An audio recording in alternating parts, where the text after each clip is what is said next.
Tom Healy, one of the leaders of this project along with Peter Henriksen. I was an original staff member here at North House Folk School, an original board member and timber framing instructor. I'm Peter Henriksen. I've been a part of North House in one form or another since almost the beginning, the fall of 1997.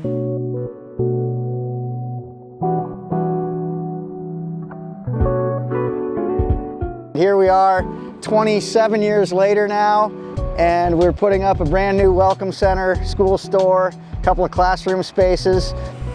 So my role in this project was to do the frame design, working with LHB architects, then put together all the drawings for each piece of the frame so that we could have a bunch of volunteers here at North House cut the frame. 265 timber frame pieces that were entirely cut by students, volunteer students who came to North House, 48 different sets of hands, 16 students per week for 3 weeks with myself and Peter. Pretty much everyone who's helped has either taken a class at North House or been a part of projects at North House and got their start in timber framing here. So they came back to volunteer their time to cut all the joinery for this. And it all came together well.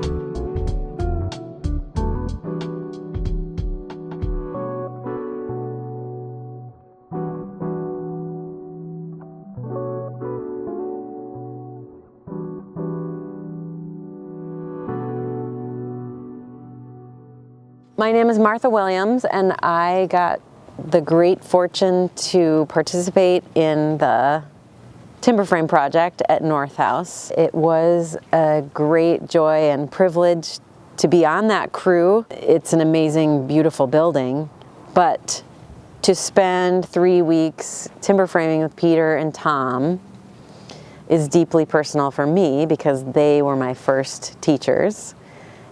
I took the 10 by 16 Build Your Own Timber Frame class in 1999. There's 2 women that took that class, which I think is pretty cool. From that moment on, I just have been absolutely in love with timber framing. I love the small frames that you can raise with just a group of people. I'm just super passionate about it. All the volunteers that came here are sort of a timber frame community of sorts. A lot of them don't do timber framing on a day-to-day basis. They just took a class and maybe haven't done anything since the class, but they're very interested in it.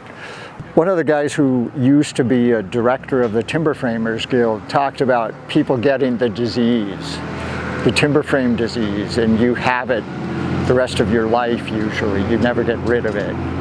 And so there's a lot of people like that.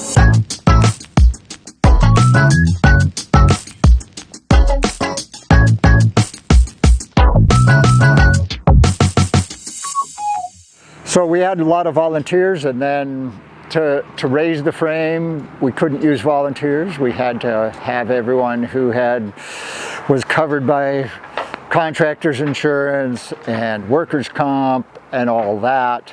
But that's another community of those people who, pretty much everyone who is a part of that is a professional timber framer, maybe not full-time, but most of the time. Carter and Andrew came, they're professional timber framers as well, and help do all the layout and get people cutting and doing the joinery. And here we are now in the final throes of raising this frame. We've got the last few pieces going up. We successfully raised the main part of the Queen Post Truss this morning, and we've got a couple more sections of that to go up yet today. And it's a pretty exciting project to be part of, and to see the school grow, and here we are.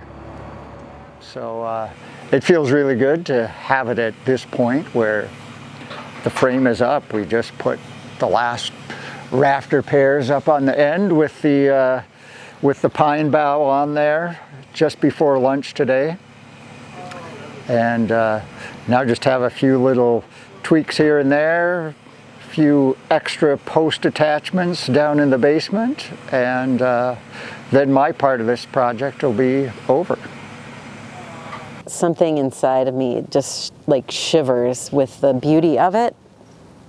It's so amazing standing in it and seeing how tightly and beautifully each joint fits together. I still haven't walked away and looked back at this yet. It's pretty amazing experience to get everything up at this point and see it up. It always is. Like my dad said about the frame that we built in 2006 in Plymouth, he sat in it and said it was like a cathedral to wood. It was like a shrine. And that's how I feel about it. It's like if you are going to cut a tree down, it's, you know, sad. It's a sad day that the tree isn't growing anymore, but to make something so beautiful out of it, I think it does it justice, is just a tribute to that tree's life.